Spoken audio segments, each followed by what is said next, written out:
De melkprijs is op het stuit leeg. Die schommelt rond de 25 cent per liter melken. Boeren kunnen likwijls net voor deze prijs produceren en komen in de problemen.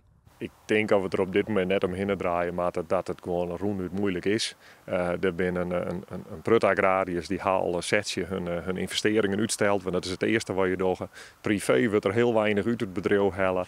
Ja, dan ben je op een gegeven moment wel eens een keer rond eind. Hè? De Rabobank wil dus nou een deltaplan opstellen voor het behoud van de sector.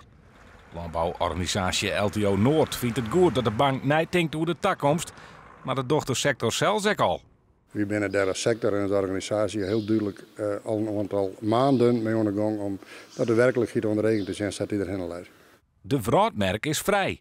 Een sterke wensk van de sector zelfs.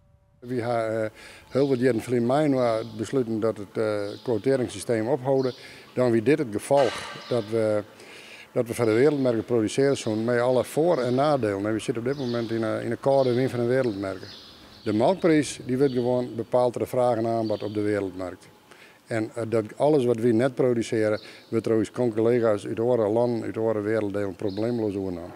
Dan kun je vanzelfs als cynicus zeggen, de Rabobank komt met een deltaplan van haar eigen lenings.